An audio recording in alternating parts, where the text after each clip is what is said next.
un envie de discuter et de comprendre pourquoi. Parce que pour nous, il n'y a pas de guerre juste. D'accord? Et ils utilisent, parce que souffrance des femmes, il y a souffrance des femmes. Concernant, pas seulement les droits, mais on parle des groupes terroristes islamiques comme lui, qui s'imposent de souffrance des femmes. Mais ce qu'il faut les internalistes, ici la Réunion française, c'est qu'ils utilisent les souffrances des femmes pour les femmes que ça s'appelle. Donc c'est ça qu'on cherche toujours à expliquer. Deux, concernant cette invisibilité des conséquences de ces guerres là-bas, parce qu'on ne sait pas les nombres de morts, on ne sait pas les destructions, les nombres de morts civiles, on ne sait pas les destructions d'infrastructures qu'il y a eu, on sait encore moins la situation des femmes.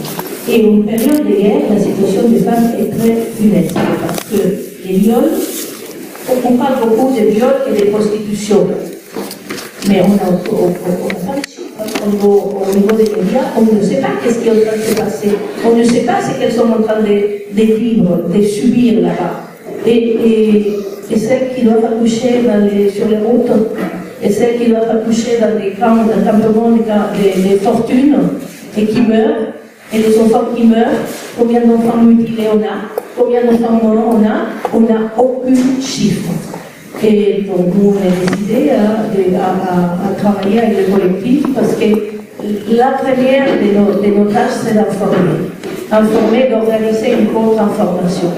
Informer et rendre visible ces interventions militaires de l'impérialisme français parce qu'on est en France et, comment dire, oui, rendre visible, donner l'information pour pouvoir organiser un mouvement. Voilà, on va un peu organiser le débat, on va donner la parole. Mais une seule chose avant, c'est que d'abord, personne ne l'a dit, le 19 mars, nous organiserons pour la clôture de la semaine anticoloniale une grande manifestation contre la guerre, le colonialisme et le racisme. C'est en même temps la journée internationale contre le racisme, le 6 contre les violences policières. Avec beaucoup de partenaires, nous sommes en train d'organiser à Barbès une grande manifestation qui partira de Barbès à 14h, qui rejoindra celle des violences policières à Gare du Nord et qui ira vers l'Est. Bon. Deuxièmement, s'il y a dans la salle des gamins du réseau anticolonial qui se battent contre des guerres, par exemple sur la Palestine, sur le Sahara, au Kurdistan ou ailleurs, c'est intéressant qu'ils puissent aussi intervenir pour confronter leur expérience anti-guerre avec celle d'un collectif nouveau qui se bat d'abord contre la guerre de l'État français. Voilà. Je crois que les premiers qui allaient se demander. Après, oui, on nous demande d'être assez, même si on a été un peu long, assez bref pour que le maximum de personnes puissent prendre la parole.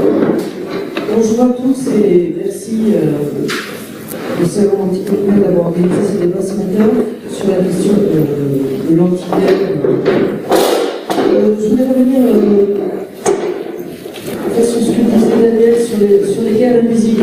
Pour moi, sur la question de la guerre, il y a deux sujets. Il y a un ordre public international qui pèse sur nos consciences et sur nos...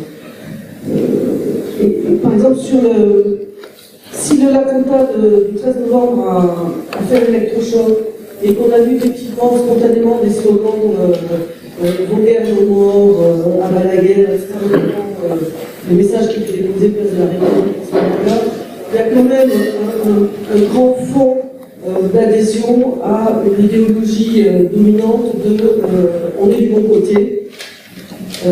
Et quand la France intervient en Libye parce que là-bas c'est Kadhafi c'est le diable, il faut oui, on a raison. Quand on intervient en Syrie, mais oui, on a raison. Moi, quand je fais circuler le texte du collectif ni guerre ni état de guerre, on me dit ah mais c'est la guerre contre Daesh. C'est-à-dire que d'emblée, les gens à qui je m'adresse, et puis bon, c'est des collègues, c'est des amis, c'est des proches, c'est la famille, bah oui, s'il y a une guerre, ils ont le sentiment d'être en guerre contre le mal, en gros, pour faire vite. Et ça, c'est très très prégnant en fait dans le. Et là-dessus, je pense que le gouvernement l'utilise à fond. Il y a une bonne conscience française du citoyen lambda pour justifier tout type d'intervention en dépit des règles du droit international et en dépit de la règle fondamentale du droit de l'autodétermination. Donc ça, c'est le premier point sur lequel je voulais intervenir. C'est qu'il y a quand même un grand...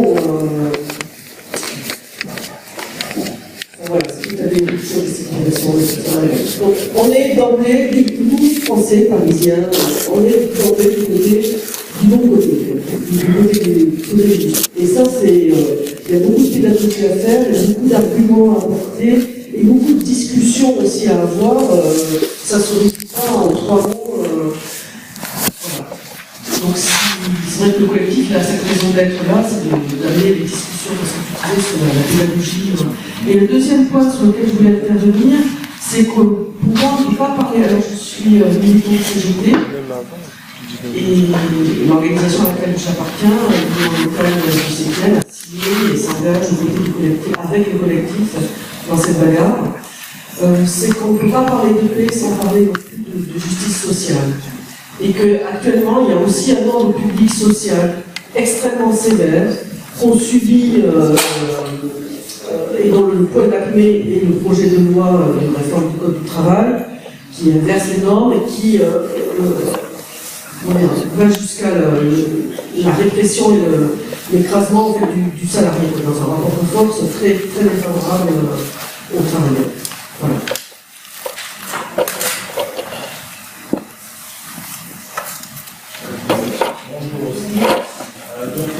Moi j'interviens un petit peu en tant que militant antimilitariste, ancien soumis à l'armée lorsqu'il existait le service militaire. Et je pense que pour revenir un petit peu sur ce que présentait Patrick tout à l'heure sur les difficultés de construire un mouvement d'hier, il y a quelque chose qu'il ne faut pas oublier, effectivement, c'est d'attaquer, ne serait-ce que l'image de marque de l'institution qui mène derrière, qui est l'armée. Et donc là-dessus, dans les années 70 par exemple, le mouvement antimilitariste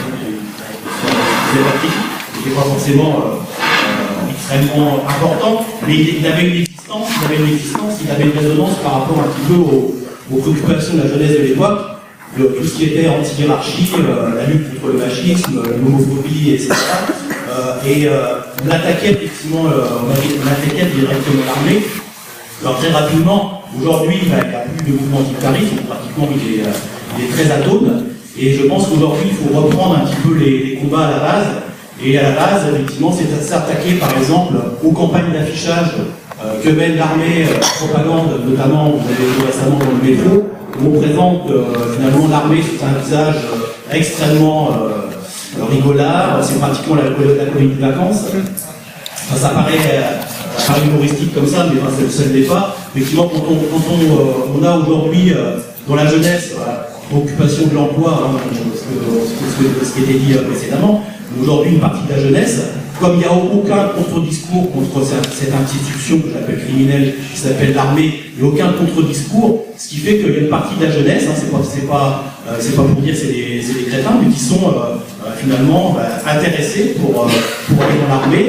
Déjà on présente l'armée sous un visage, il n'y a plus de risque, vous allez apprendre un métier, et c'est la seule perspective, c'est une des rares perspectives d'emploi dans la jeunesse. Et je pense qu'aujourd'hui, un mouvement antillais, il doit se préoccuper à mener une propagande contre cette institution, que j'appelle effectivement l'école du crime, puisqu'on apprend à des gens à tuer sur ordre de l'État pour servir des intérêts. Et en plus, effectivement, cette école, c'est pas simplement que l'école du crime, c'est aussi l'école du machisme, de l'homophobie, faut le rappeler. Je pense que dans les perspectives, je m'arrêterai là, et aussi peut-être là aussi, quand l'armée fait des propagandes auprès des écoles, ce serait intéressant effectivement, là aussi, on démontre qu'il y a une opposition contre cette présence de l'armée dans les écoles qui fait sa propagande, sous forme de tractage ou autre, et également peut-être envisager des actions, notamment dans les gares ou dans d'autres endroits publics, où il y a la présence de l'armée en permanence, grâce au plan Vigipirate, lui qui date de, je crois, 86. Je pense que le fait qu'on ne s'attaque pas à cette présence d'hommes en armes dans les rues de Paris et d'ailleurs, c'est aussi une des raisons pour lesquelles le mouvement anti-guerre il a du mal à s'élever quelque part, c'est parce qu'il n'y a pas de combat, il y a une acceptation générale de cette institution de la population. Et ça, c'est un combat qu'il faut mener. Alors, ça sera un combat de longue haleine. Je pense que si on ne commence pas par le début, on aura du mal à aller plus loin.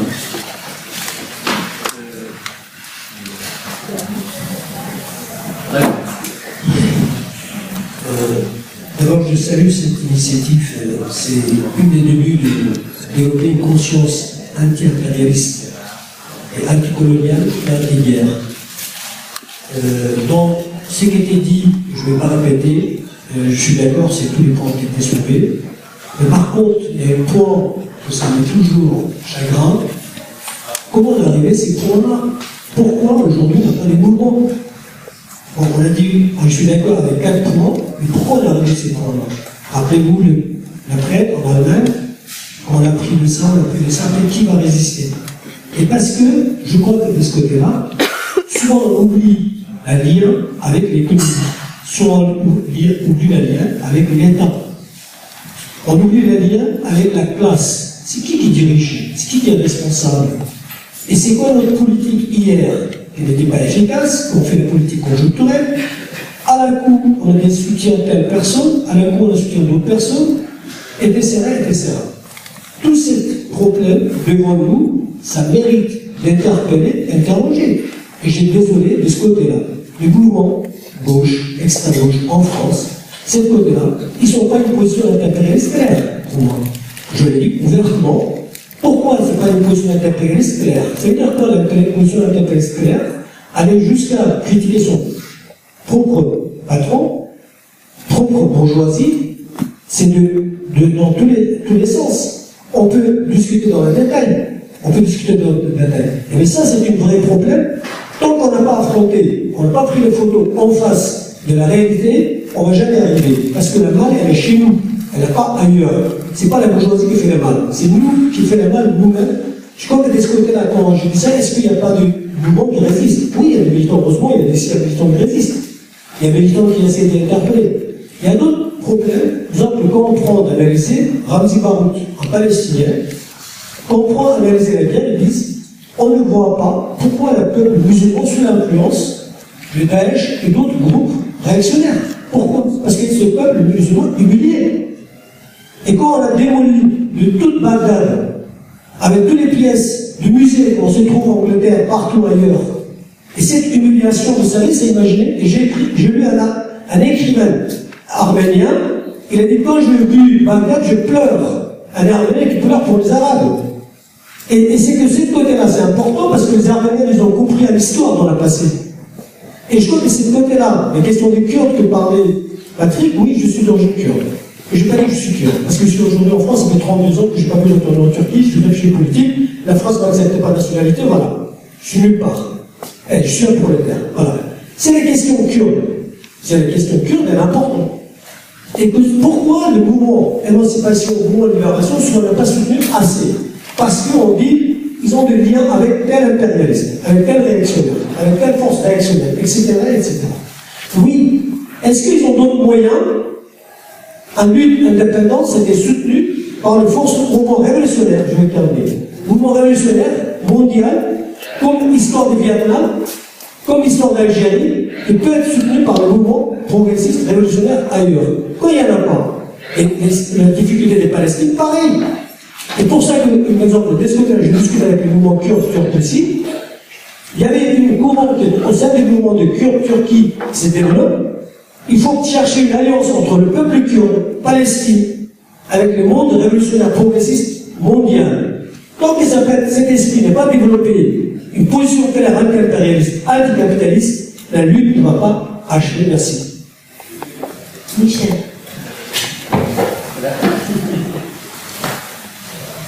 Bonjour. Je crois que dans l'argumentaire, quand on discute pour dire pourquoi on est contre les guerres, il y a un exemple particulièrement frappant, c'est que les interventions militaires en Afrique, les interventions de la France en Afrique, il y en a plus de 54 depuis les indépendances, et il faut voir la stabilité de l'Afrique et tous les problèmes sont réglés.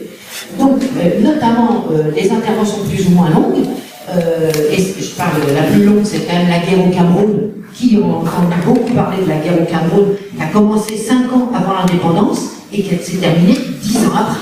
C'est-à-dire que les interventions militaires ont pour but de maîtriser ce qui se passe sur le terrain et surtout pas de régler des problèmes, parce que les interventions militaires créent un chaos, et maintenant on assiste à un chaos permanent.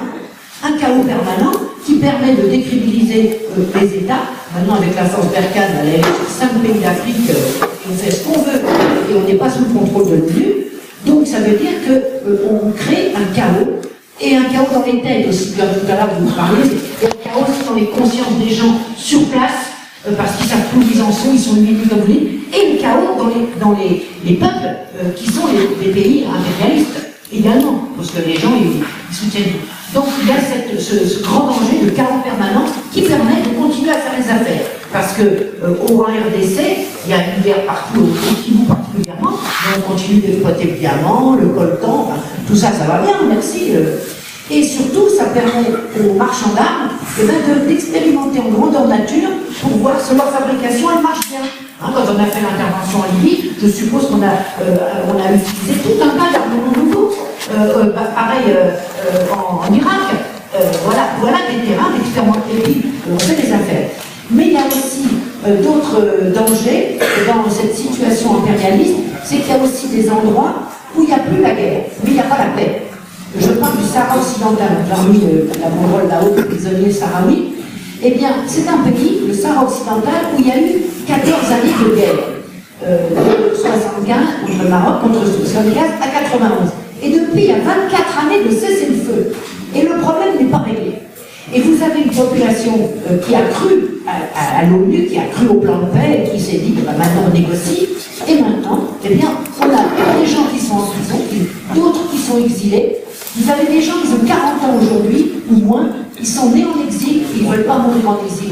Et les jeunes Sahraouis réclament la reprise des combats, parce qu'ils disent on va pas mourir ici, autant mourir au combat plutôt que de mourir dans les camps de réfugiés. Et les autres, ils sont en prison, et ils font grève de la faim depuis le 1er mars. Ils font grève de la faim. Aujourd'hui, RFI annonçait que le secrétaire général de l'ONU est allé, il ira aujourd'hui au Sahara occidental, libéré, dans la partie libérée par le Front Polisario. Le roi du Maroc lui interdit d'entrer au Sahara occidental, côté occupé par le Maroc. Le Maroc n'a aucune légitimité internationale sur ce territoire non autonome, interdit au secrétaire général de l'ONU de venir au Sahara. Bon, et bien à un moment donné, l'intifada pacifique elle va peut-être pas durer bien longtemps. Et donc on amène les peuples à n'avoir plus qu'un recours ou la grève de la faim et mettre sa vie en danger pour ceux qui sont en prison, ou alors reprendre les armes, et ça ne sera pas une solution parce qu'il n'y aura jamais une victoire militaire au Sahara occidental.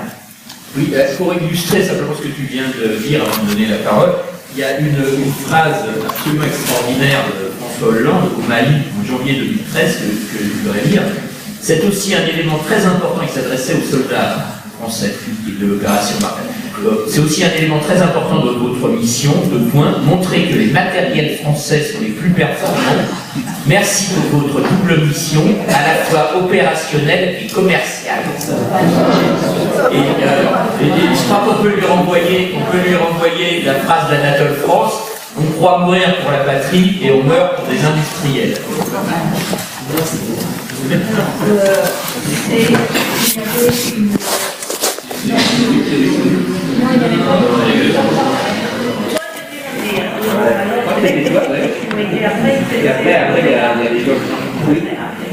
À propos de la vision politique, en effet, je pense que s'il y a une jeune qui va pour l'armée, c'est qu'il n'y a plus de contre-idéologie, l'idéologie dominante, et je pense que celle qu'il faut, c'est encore celle de la lutte des classes, et qu'il faut dénoncer les fausses postures impérialistes, parce qu'il est rappelé que l'impérialisme, c'est aussi un anticapitalisme. C'est pas juste être contre les guerres dans l'abstraction, et que tant qu'il y aura du capitalisme, il y aura besoin d'exporter du capital à l'étranger, il y aura besoin de défendre des industries, et donc il faut dénoncer le système dans son ensemble, et que l'une des conséquences de la nécessité pour le capitalisme de faire des guerres impérialisme, c'est qu'il faut un peuple soudé, donc il faut un discours qui peut contribuer à faire une crise aller vers le fascisme, donc construire un avenir meilleur, et donc être anti-impérialiste, mais aussi être antifasciste. Donc voilà, c'est pas seulement, enfin c'est anticolonial, anti-vert, anti-capitaliste et antifasciste.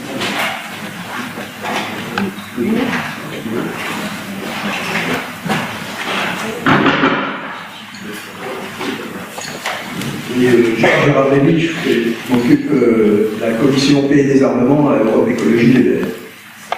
Bien avant, nous avions fondé en 1991 un forum pour la paix juste et durable au Proche et au Moyen-Orient. Donc la première guerre du Golfe a fait quand même une certaine mobilisation. Pendant la guerre de Yougoslavie, personnellement, j'étais un des fondateurs d'un forum pour la paix en ex-Yougoslavie, pour une vision que la prévention et la résolution des conflits passent par négociation plutôt que par la guerre.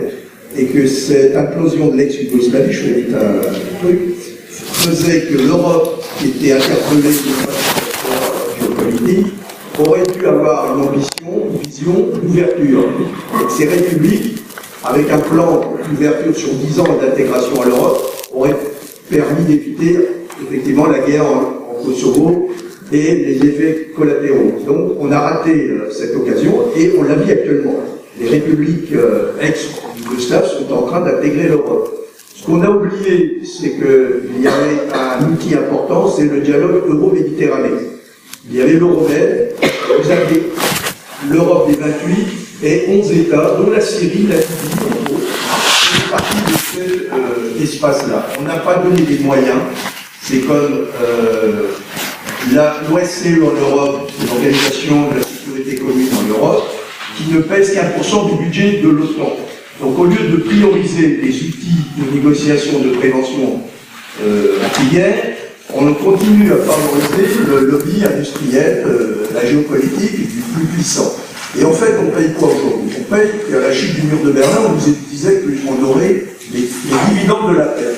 Tout le monde pensait que c'était la fin de l'histoire, certains allaient jusque-là. Erreur stratégique, puisqu'on a fait une erreur par rapport à la Russie, qui faisait, grâce à Gorbatchev, qui lui-même a démilitarisé, parvient à négocier avec Reagan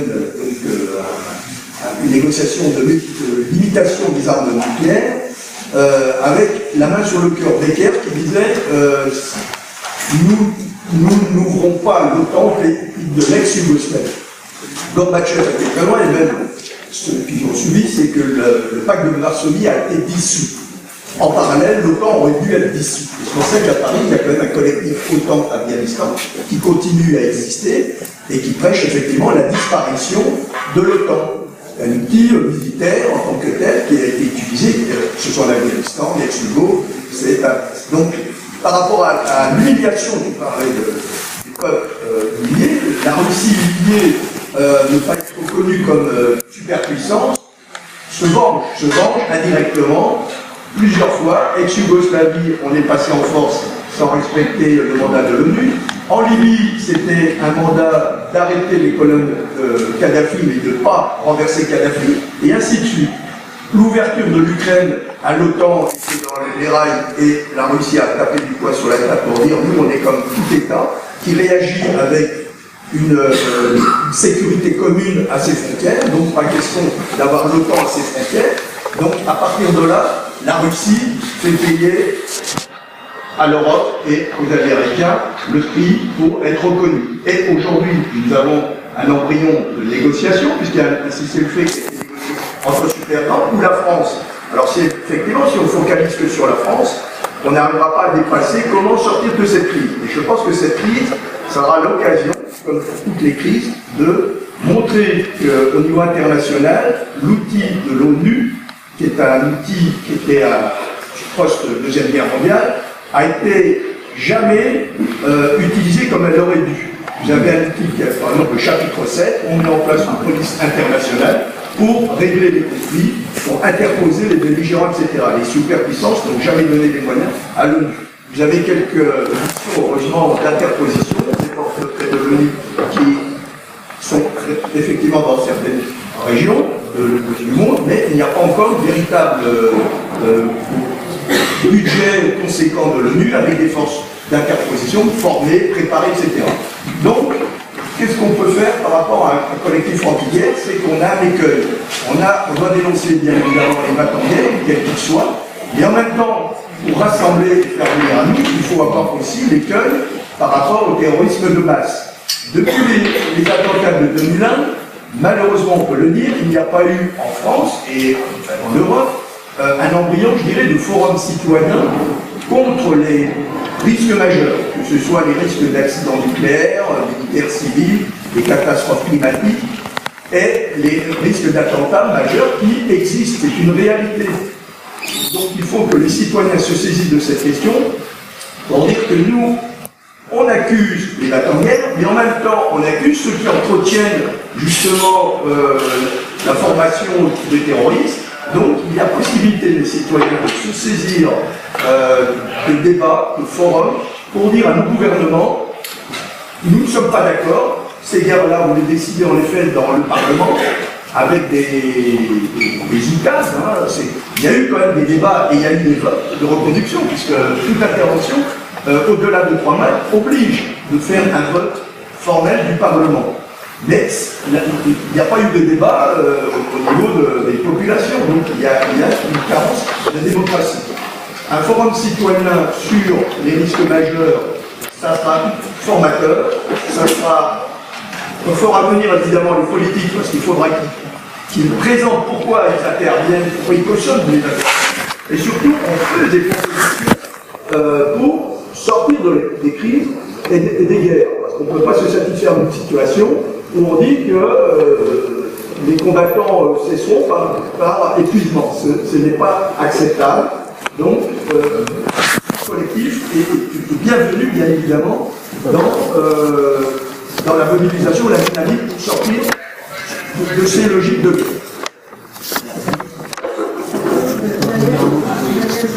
Juste un petit mot sur la question anti-nucléaire, mais avant, rappelez quand même que l'OTAN n'a pas de raison de se dissoudre, puisque l'OTAN n'est pas né en réaction de Varsovie. Donc c'est le pacte de Varsovie qui est né en réaction à l'OTAN. Donc si le pacte de Varsovie disparaît, après on a rien des fiches. Voilà. Donc, premier point. Deuxième point, sur l'ONU, je serais moins quand même enthousiaste que toi. Je rappelle que le chapitre 7 a été systématiquement utilisé dans les guerres depuis 91. C'est ce fameux chapitre 7 qui a été utilisé. Et les forces d'interposition, on a vu ce que ça donne au Rwanda ou ailleurs. Bon, c'est quand même... il y aurait beaucoup à débattre sur la question de l'ONU. Par contre, rappeler les principes de connaissance pacifique qui ont amené à créer l'ONU, ça, dans la guerre contre la supériorité de la civilisation française ou occidentale, on pourrait l'égalité entre les pays. Le fait qu'aucun pays ne peut se dire j'ai le droit de justice sur un autre État. Je pense que ce gouvernement-là doit disparaître. Bon, tout ça, c'est des choses qui sont contre les valeurs de la consolidation. Alors, juste un point rapide sur la question de la campagne contre l'armée, c'est très important. Et là, il faudrait peut-être, je vois qu'il y a des camarades dans la salle qui sont plus militants de la FISU, donc il faudrait peut-être approcher aussi les syndicats enseignants là-dessus. C'est que la campagne est très importante dans les écoles, parce qu'elle est fondée sur l'appel à passer le diplôme. C'est-à-dire qu'on est dans un mécanisme extraordinaire, on a 120 000 jeunes qui sortent chaque année sans aucun diplôme, donc l'éducation est capable de produire ces bons diplômés chaque année, et est capable d'inviter l'armée à leur dire venez chez nous, passez le diplôme. Et ça marche, parce que ce sont les jeunes qui vont dans l'armée, c'est des jeunes plutôt qui sont en difficulté sociale, scolaire, etc. Et ça, nous, on a vraiment une campagne ne serait-ce qu'à faire là-dessus. Et franchement, voir ça dans les écoles, ça devrait soulever le cœur des parents d'élèves, et donc il faut approcher aussi les associations de parents d'élèves et les syndicats enseignants sur ce point. Alors, d'abord, après, c'est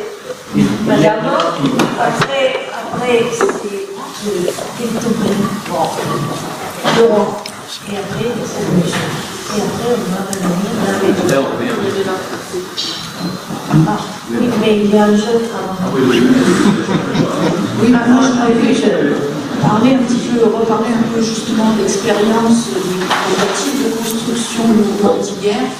Par exemple, revenir sur la question de l'Irak en 91, il y a une mobilisation, j'en parle parce que j'y ai participé, qui était quand même assez puissante, en tout cas assez virulente, mais extrêmement brève. Moi, ce qui m'a frappé à cette époque-là, c'est que je pensais qu'on était parti pour construire quelque chose de durable.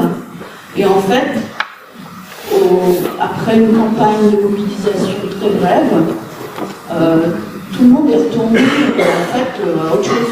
Hein, c'est-à-dire ce qui occupe les militants.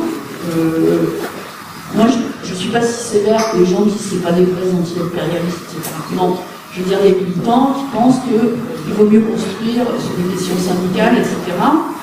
Et que bon, de toute façon, ce n'est pas un créneau très porteur, ces questions de guerre. C'est très malheureux parce que, effectivement, on me rappelle très bien que la perception, dans l'hystérie générale de l'époque, la perception des camarades OAMI, pas forcément hyper politisés d'origine arabe, de nos concitoyens de cette région, pas du tout la même perception que l'opinion publique française de qu'est-ce que la France va faire là-bas.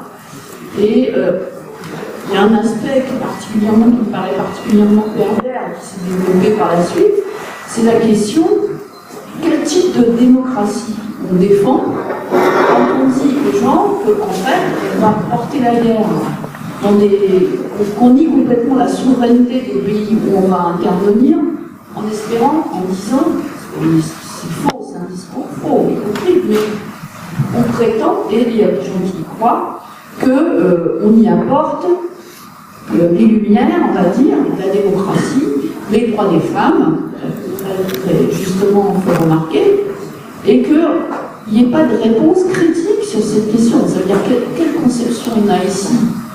On a de la démocratie et des droits des femmes en pensant que c'est un coup de bombardement qu'on peut aller apporter aux autres. Alors, il y a cet aspect aussi effectivement du Parlement. Il n'y a pas de voix critique en fait, à part les gens à gauche, à l'extrême gauche, on va dire très isolés. Il n'y a pas de répercussion dans le Parlement. Il n'y a pas de critique de la politique étrangère de la France d'une façon générale. Et il n'y a pas de critique non plus du modèle de développement, du modèle économique qu'on propose. Parce que chaque fois que Hollande va vendre des rafales, etc., mais à aucun moment les gens me disent mais tout le monde est content. Oui, c'est du patriotisme. C'est du patriotisme. Bon, il n'y a pas de consensus général. Voilà. Et donc tout ça n'est pas effectivement très porteur pour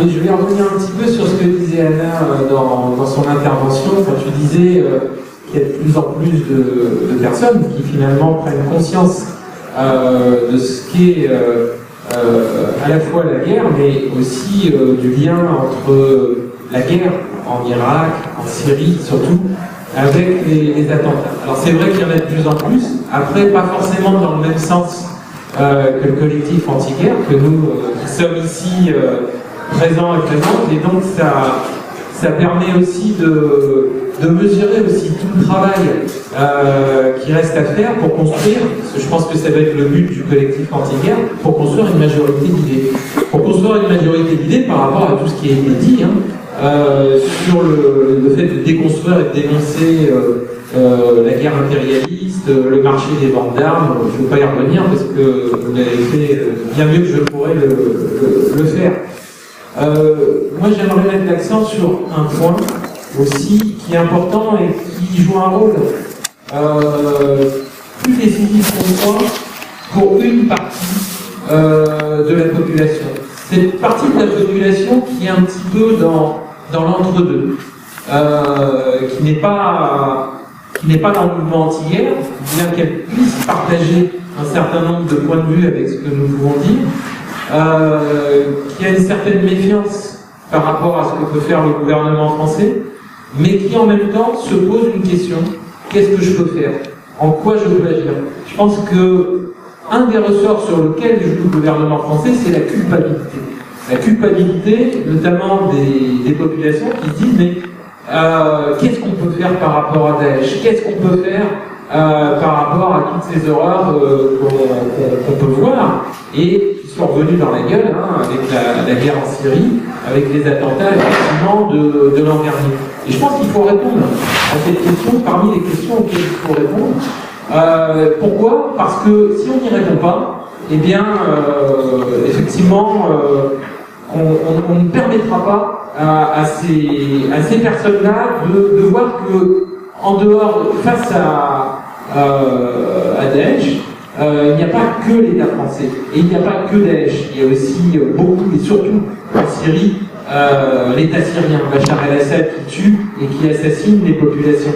Et donc il est important aussi de montrer qu'il y a des résistances progressistes en Syrie, au Kurdistan, qu'y compris ces résistances-là ne sont pas seulement dans la résistance contre Daesh, contre les interventions impérialistes et contre la dictature de Bachar el-Assad, mais aussi qu'elles essayent de développer une alternative émancipatrice, comme on le voit par exemple au Rojava, fondée sur l'autonomie, l'autogestion, l'égalité sociale, l'émancipation, égalité homme-femme, etc., etc.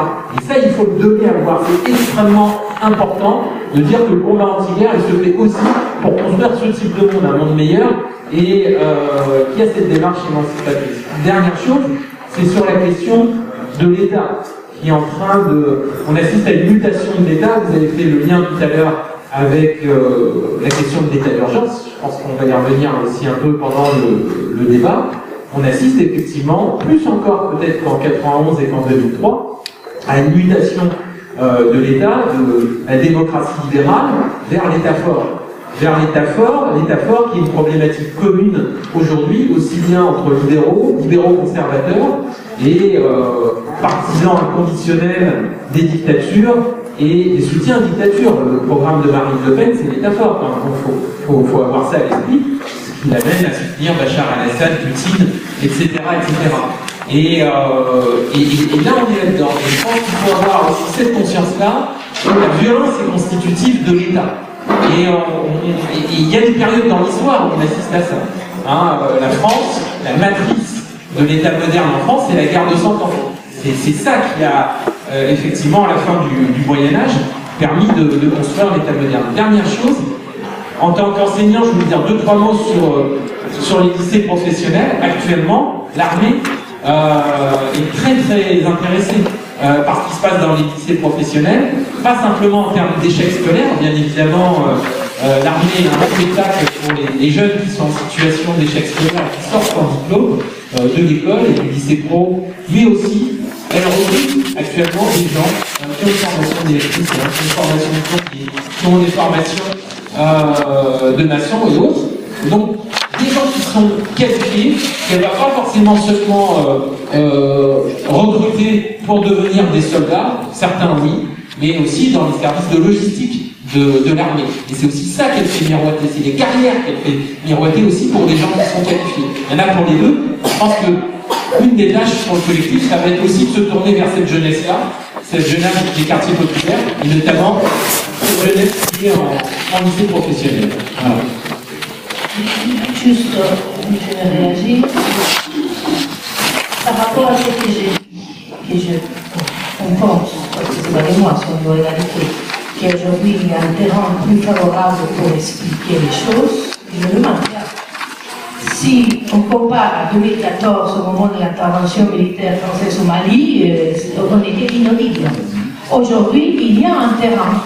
Ça ne veut pas dire que les gens vont sortir dans la rue tout de suite. Et c'est ça la deuxième difficulté, c'est que la campagne que nous avons devant nous est une campagne d'argumentaire et de conviction, est une campagne à mener dans le moyen terme, pas demain. On commence aujourd'hui, mais comment expliquer? On est en train de la faire, mais il nous faut comprendre qu'on a besoin de temps pour construire les argumentaires, expliquer et convaincre. Ça c'est important. Alors, oui, Maurice Montet, néo-pacifiste. Nous sommes membres du collectif, entièrement d'accord, bien sûr, avec ce ce qui a été dit. Je voudrais insister sur le fait qu'il faut réagir et expliquer les mensonges d'État. En fait, on nous dit toujours qu'il faut faire la guerre pour résoudre ces problèmes. Or, le problème, c'est la guerre. Et faire comprendre aux gens, comme il est dit dans l'appel, que les victimes civiles des bombardements français sont des victimes innocentes autant que celles de l'attaquant. Ça n'est pas clair pour la plupart des habitants en France, malheureusement. Ensuite, je voudrais qu'on rappelle aussi que si le ministère de la Guerre a pu avoir autant d'activités, entre guillemets, ces derniers mois, c'est parce que le ministère de l'Enseignement, le ministère de la Culture, le ministère des Affaires sociales, la culture, les hôpitaux, l'enseignement, tout ça, ont mis de leur poche. Ce sont eux qui ont complété les déficits du ministère de la Guerre. Et ça, il faut absolument que la population s'en rende compte et dise non, nous ne sommes pas d'accord. Et pour terminer, je voudrais quand même rappeler qu'il y aura au mois de juin le salon Eurosatori, donc avec tous les marchands d'armes, et qui sont certainement d'ailleurs militaires, et comme le disait Patrick, qui sont aussi maintenant policières. Et c'est un des plus grands marchands salons des armes dans le monde. Il y a lieu tous les 2 ans c'est absolument quelque chose de scandaleux qu'il faut arrêter. Et il y a donc un collectif qui s'est créé aussi, non à Eurosatori, pas de salon d'armement en France.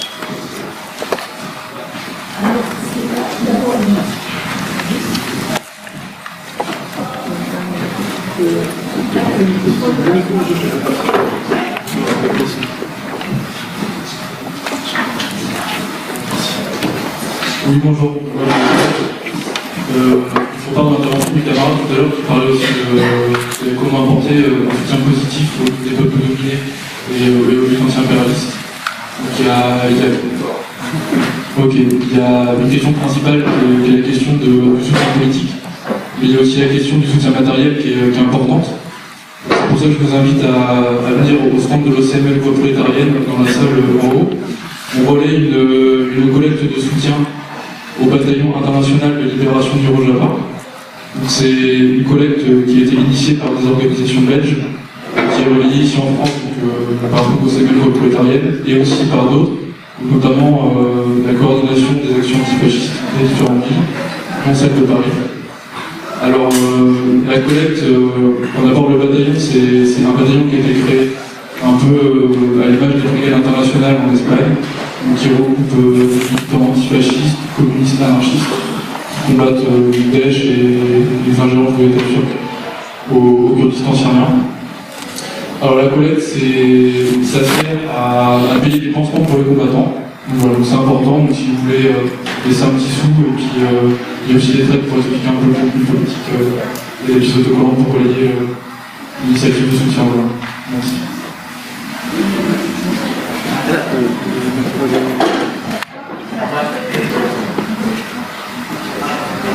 Oui, bonjour, moi je suis enseignant justement, et je suis à la CNT.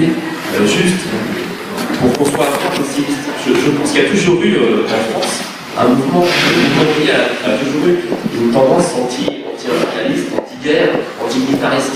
Et puis effectivement, Anna l'a rappelé, je pense qu'il s'est passé le moment à réveiller quelque chose. Il a réveillé quelque chose, et c'est pas bien qu'il a pas réveillé que nous, si ce collectif contre la guerre va se lancer. Il y a eu quand même, effectivement, elle le disait la camarade tout à l'heure, en 91, excusez-moi, quelle connerie la guerre, on l'a chanté, hein, on l'a repris, il y a eu quelque chose en France. Alors peut-être pas aussi fort que dans d'autres pays, mais il y a un fond. Ce fond a été quand même un peu écrasé, et la camarade l'a rappelé, par le mouvement néolibéralisme, c'est un mouvement social, c'est quand même plein de têtes, plein de choses à la tête. On le voit, je viens de terminer un tract, là j'ai écrit le printemps des luttes. On voit bien que là, au mois de mars, ça va se réveiller quand même. Hein. Et donc, j'aimerais bien qu'on soit un peu plus optimiste sur cette affaire-là. On est parti sur un terrain difficile. Et je dirais qu'il y a peut-être 2-3 choses sur lesquelles il faut travailler.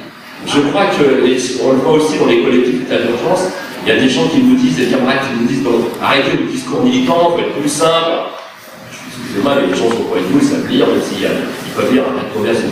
Mais je crois que sur la question de la guerre, il y a cette question de la guerre, du mal. Aujourd'hui, c'est ce que je disais tout à l'heure, effectivement, je pense qu'il faut qu'on déconstruise cette guerre au terrorisme. C'est une fausse guerre au terrorisme. Et c'est ça qui nous empêche de redémarrer un mouvement anti-guerre. C'est parce qu'en fait, la France aujourd'hui, elle combat le mal. Et c'est là-dessus qu'il faut qu'on déconstruise par des argumentaires un peu plus péchus, ou peut-être moins, je le vois parce que je participe aux réunions régulières du collectif anti-guerre. On a des pointures intellectuelles, militantes, qui sont à travailler sur, attention là, la virgule, le mot, tout ça. C'était très justifié. Hein. On passe du temps, très intéressant. Moi, j'apprends plein de choses aussi. En tant que militant CNT qui était un peu franchouillard et pas trop internationaliste, je le dis avec à la radio, c'est souvent. Donc, il faut qu'on fasse attention à ça. La deuxième chose, c'est qu'effectivement, la campagne militaire, y compris dans les cinémas, la campagne autour de l'armée, là, il faut qu'on fasse des campagnes, c'est un collectif anti-guerre qui soit dans Euro Sadori. Il faut que Euro Sadori, le collectif anti-guerre, fasse quelque chose. Il faut que sur les affichages, y compris, j'étais au cinéma Méliès à Montreuil hier, je suis allé voir Homeland, et avant Homeland, il y avait la pub pour l'armée de l'air. J'ai pas eu le temps de voir le directeur du cinéma, mais je me suis pas remarqué. Donc il y a quelque chose qui va pas. Je vais aller voir Homeland d'ailleurs, en parenthèse, hein, parce que là ça explique tout, il n'y a pas besoin de grands discours. Allez vite le voir, parce que je pense qu'on a un peu de temps pour aller le voir. Voilà. Mais il y avait ça. Donc, je dirais, pour terminer, c'est deux choses-là. Je ne crois pas au forum. Hein. Je ne crois pas au forum citoyen, parce que aujourd'hui, je ne savais pas dans l'enseignement, pour l'état d'urgence, ils ont produit une circulaire. Hein. Une circulaire, c'était le 24 décembre. La circulaire état d'urgence et éducation armée, c'était des flics et des militaires référents. Hein, pour les écoles et pour les collèges et pour les lycées. On peut inviter un flic et un militaire dans un conseil d'école ou dans un conseil d'établissement. La situation est assez grave. Je pense qu'on n'a pas eu le temps de réagir, mais je crois que là, au mois de mars, on aura l'occasion de rater tout ça. Hein. Donc déconstruire le discours de la France qui combat le mal, et puis effectivement faire concrètement des choses contre la pub, la militariste, que ce soit au cinéma ou dans le métro. D'accord. Bon, il nous reste 4 minutes. Pardon. C'est il y a attendez, mais il y a en fait, j'avais demandé avant.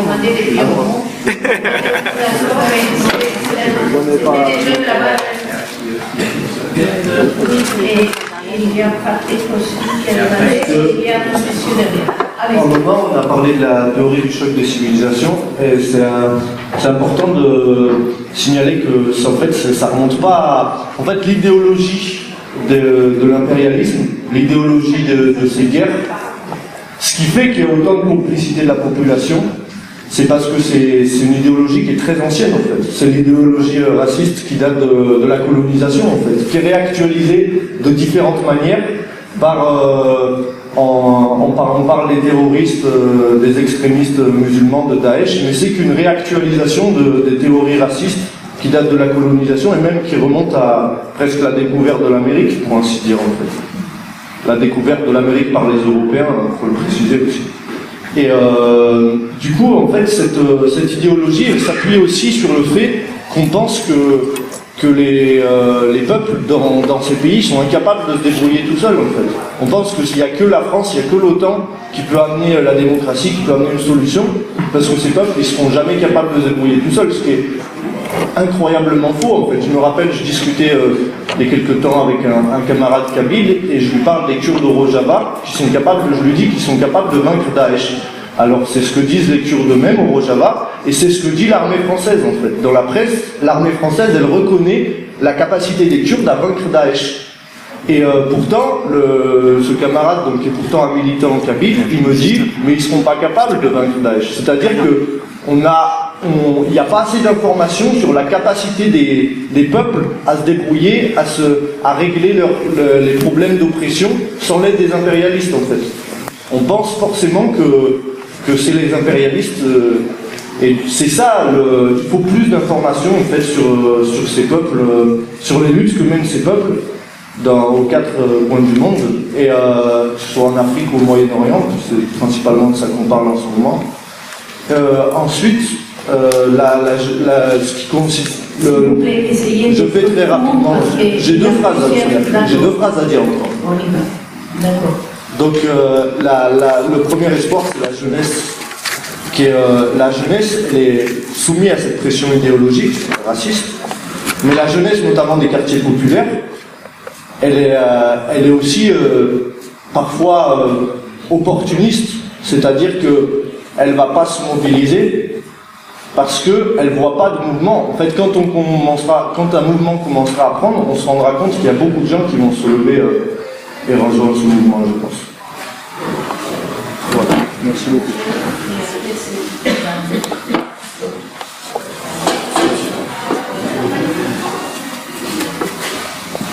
Bonjour à tous, merci pour vos interventions réflexives, ça fait plaisir un peu de voir qu'il y a des gens qui posent. Moi je ne voudrais pas étaler beaucoup, c'est juste un questionnement à partager. On parle beaucoup là de paix, de guerre, qu'on assimile souvent à la non-violence, à la violence. Et voilà, je voulais juste apporter deux éléments qui me paraissent importants pour un collectif anti-guerre et surtout anti-guerre impérialiste. C'est ça a été abordé d'ailleurs par une madame qui était à la gauche de parti. Alors d'une part que nous sommes des citoyens occidentaux, donc effectivement on a un poids sur des épaules qui est assez important. Nous jouons quand même, on est quand même représentants de nos pays respectifs et donc le statut d'oppresseur finalement. D'où on arrive à défendre une récupération du message politique, par exemple de faire justement, on dit combattre le mal pour la paix. Donc ce genre de choses qui me paraissent intéressantes. Et de deux, que finalement il y a des situations comme le Sahara occidental, la Palestine, où en fait ce sont les opprimés en fait, qui disent voilà, nous on a envie de se battre, on n'a pas d'autre choix, on est obligé de prendre les armes, où les gens ne sont pas vus comme des terroristes mais comme des martyrs. Et du coup, ça vient définir, enfin, qui définit en fait, c'est l'opprimé, c'est l'oppresseur, qui définit qu'est-ce qu'est la guerre, qu'est-ce qu'est la violence. Et moi je me suis pas mal lâché avec des amis où voilà, ça m'a vachement porté question parce que j'ai rencontré le mouvement pour la paix et voilà, ils viennent soutenir par exemple, des mouvements sionistes. Donc voilà, je voulais juste apporter ça, j'ai pas de réponse claire, mais je pense que c'est hyper important de bien réfléchir. Merci beaucoup.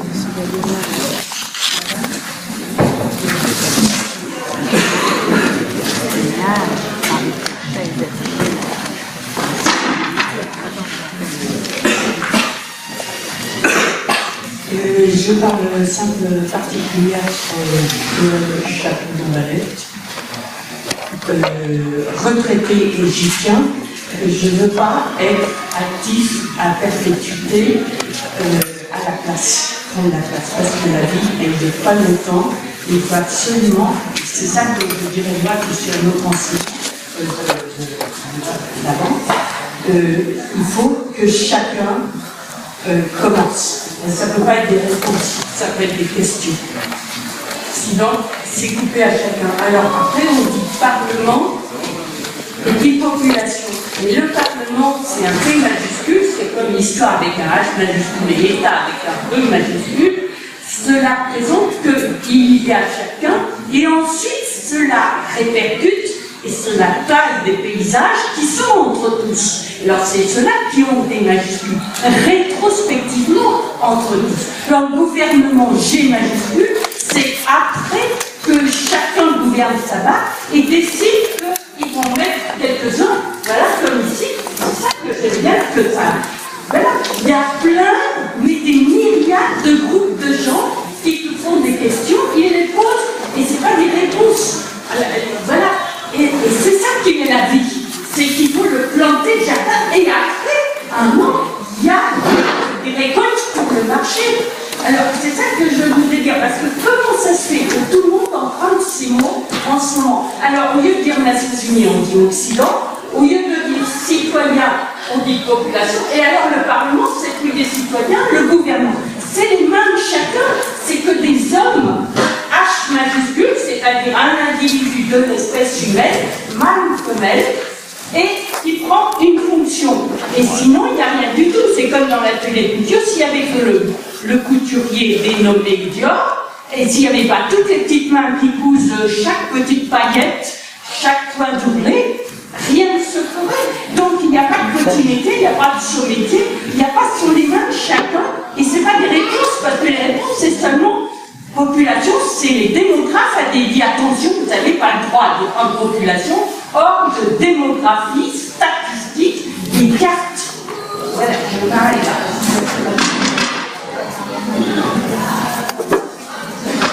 Je suis en CGT, anti-impérialiste, et je participe à cette étude.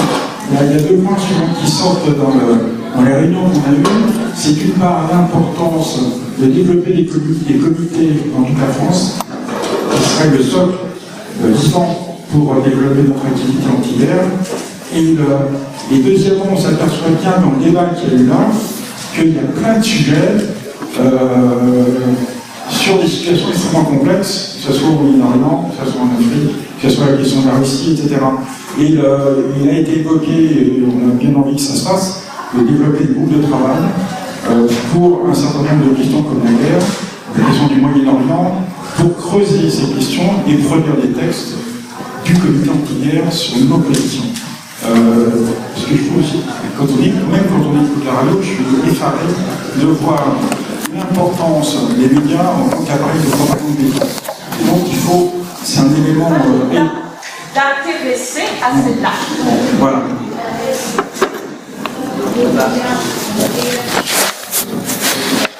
Donc là, ça veut dire chacun.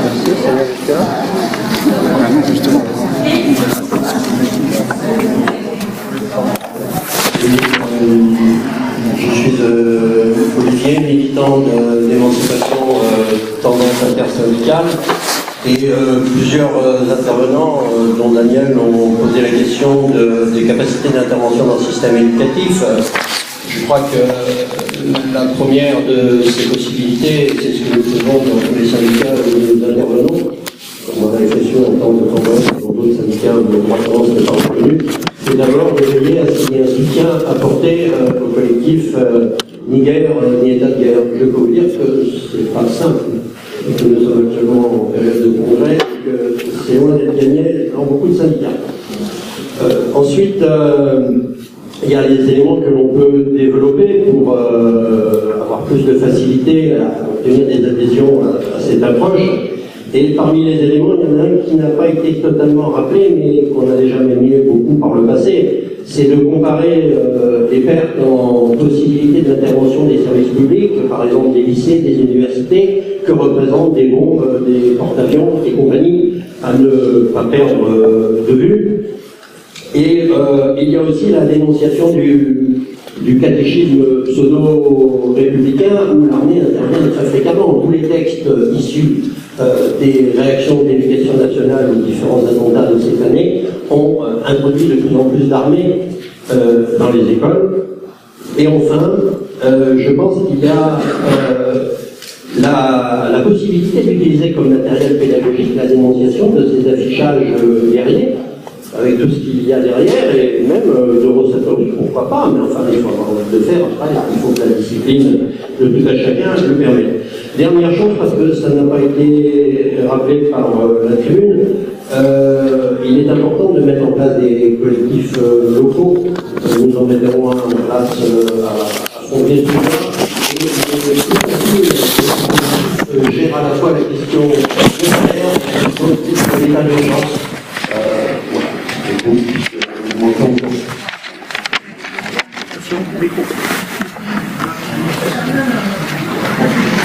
On va clôturer. Il y a juste une intervention sur un point qu'on n'a pas du tout abordé.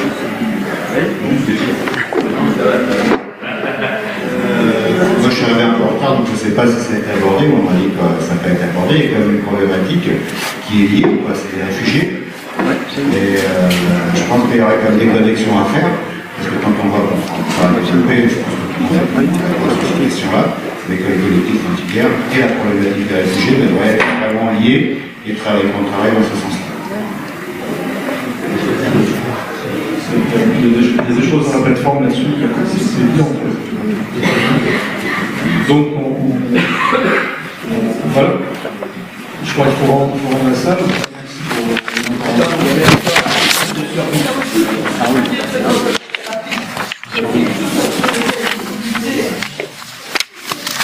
Ce qu'on appelle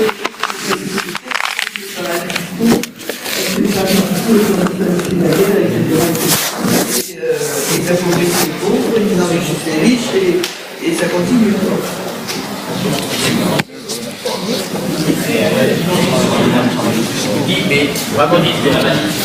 Ainsi également, ce que je vais faire, c'est aujourd'hui à 14h à Bastille, une manifestation de Kurdes contre la pratique d'État turc fasciste, la dictature fasciste turque.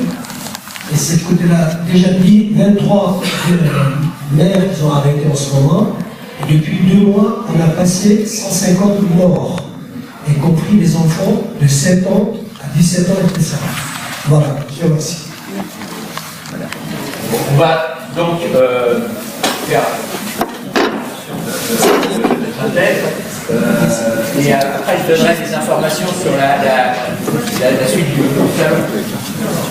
Ça va être très difficile de faire une synthèse de toutes les interventions. En tout cas, ça montre qu'on cherche à débattre, on cherche à discuter et ça c'est important. Nous,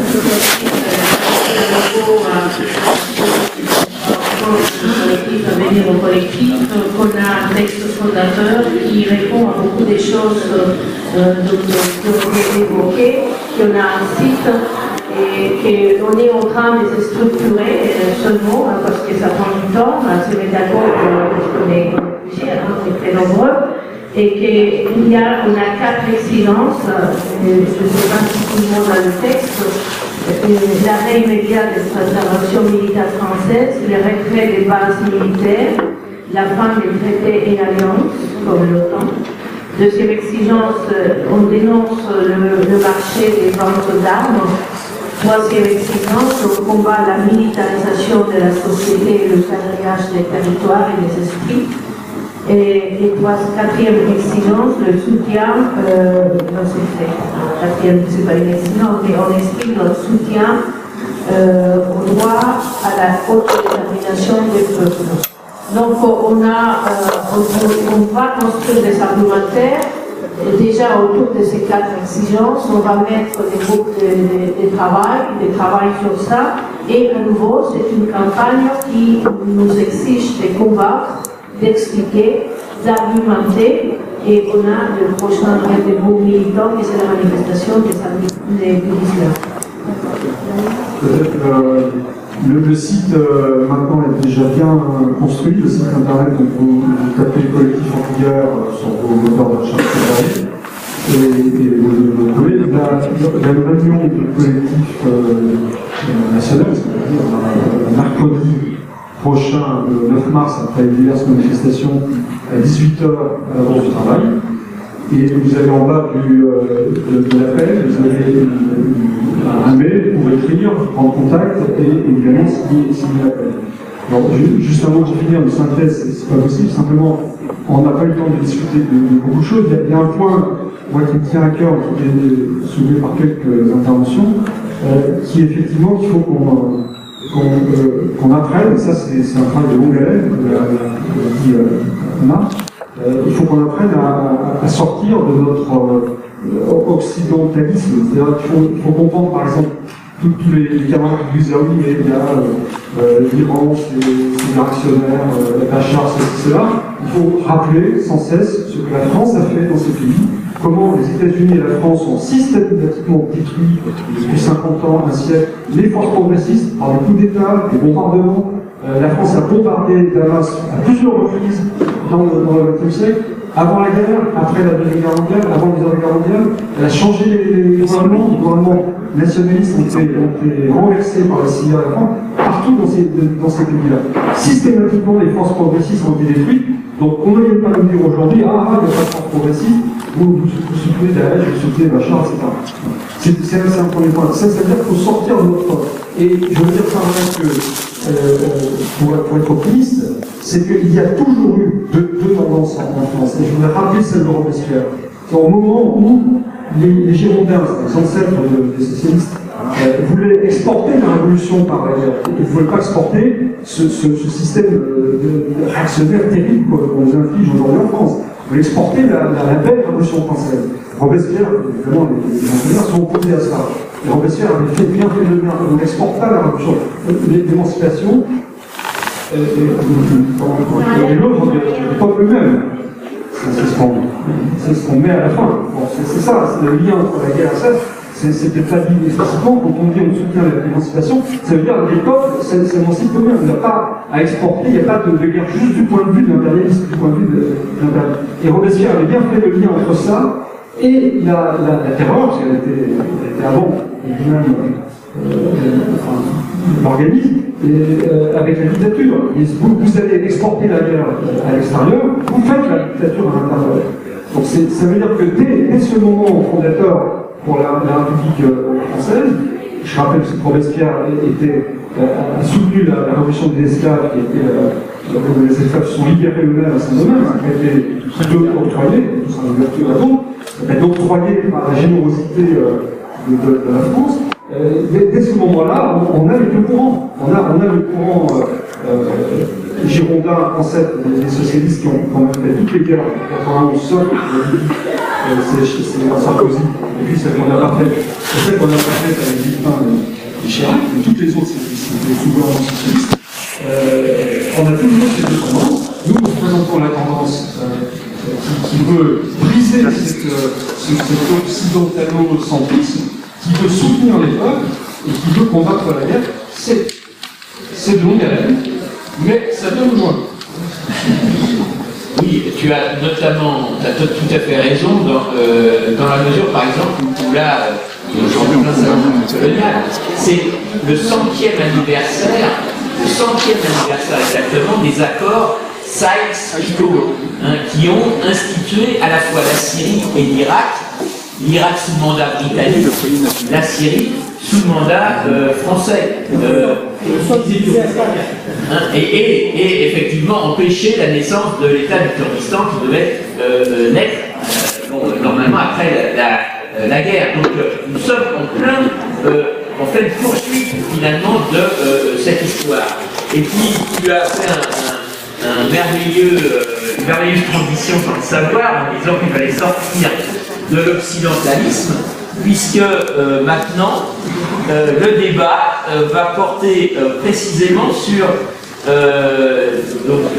va commencer bientôt, pays développés, pays sous-développés, premier monde, tiers-monde, la puissance des mots, le folklore occidental, et donc dont l'invité notamment est Serge Latouche, qui est, il y avait Alain Ganel et Antoine Guémin, qui sont des spécialistes de ces questions de développement, enfin le mot développement considéré comme l'horizon indépassable pour le monde. Et donc ça va commencer dans cette salle, et dans l'autre, il y aura aussi un type de débat dans la salle club en bas, sur la dette, outil néocolonial, animé par Nicolas Sersimon du comité pour du CRDTM, et qui posera le problème notamment de l'extractivisme, la résistive ascension d'un duo destructeur. Ces types sont les dettes et l'extractivisme. Voilà. Et donc ça aussi, la dette, c'est un moyen d'oppression anticoloniale. Voilà, je vous invite soit à rester dans cette salle ou dans l'autre, soit à monter au premier étage où les stands du salon vous invitent. Voilà, merci pour ce débat.